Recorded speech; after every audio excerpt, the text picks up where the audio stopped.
ബിജെപിയുടെ പ്രധാനമന്ത്രി സ്ഥാനാർത്ഥി നരേന്ദ്രമോദിയെ പ്രതിരോധത്തിലാക്കിക്കൊണ്ടാണ് യുവതിയെ നിരീക്ഷിച്ച സംഭവം അന്വേഷിക്കാനുള്ള കേന്ദ്ര സർക്കാർ തീരുമാനം. മോഡിക്ക് താൽപര്യമുണ്ടായിരുന്ന യുവതിയെ നിരീക്ഷിക്കാൻ ആഭ്യന്തരമന്ത്രിയായിരുന്ന അമിത്ഷാ നിർദ്ദേശം നൽകിയെന്ന ആരോപണത്തെപ്പറ്റി വിരമിച്ച സുപ്രീംകോടതി ജഡ്ജി അന്വേഷിക്കും.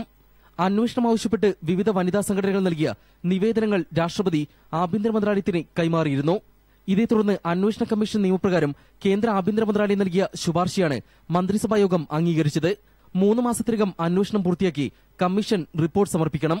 ഔദ്യോഗിക രേഖകൾ ആവശ്യപ്പെടാനും ഉദ്യോഗസ്ഥരെ ചോദ്യം ചെയ്യാനും കമ്മീഷന് അധികാരമുണ്ടാകും. ഗുജറാത്തിലെ ഭുജ് സ്വദേശിനിയായ യുവതിയെ 2008 ഓഗസ്റ്റ് മുതൽ 1 വർഷം നരേന്ദ്രമോദിക്ക് വേണ്ടി സർക്കാർ നിരീക്ഷിച്ചുവെന്ന വാർത്ത ഗുലേൽ.com ആണ് പുറത്തുവിട്ടിരുന്നത്. യുവതി കർണാടകയിൽ ഉപയോഗിച്ചിരുന്ന ഫോൺ ചോർത്തിയെന്നും ബന്ധുക്കളെയും കാമുകനെയും നിരീക്ഷിച്ചുവെന്നുമുള്ള പുതിയ വെളിപ്പെടുത്തലുകൾ കഴിഞ്ഞ ദിവസം പുറത്തുവന്നിരുന്നു. അതേസമയം രാഷ്ട്രീയ പകപോക്കലാണ് അന്വേഷണത്തിന് പിന്നിലെന്ന് ബിജെപി ആരോപിച്ചു. തീരുമാനത്തിനെതിരെ കോടതിയെ സമീപിക്കും. It's a clear case of Congress getting back after a crushing defeat. ആരോപണങ്ങൾ അന്വേഷിക്കാൻ മുൻ ഹൈക്കോടതി ജഡ്ജിന്റെ നേതൃത്വത്തിൽ 2 അംഗ കമ്മീഷനെ മോഡി സർക്കാർ നിയമിച്ചിരുന്നു.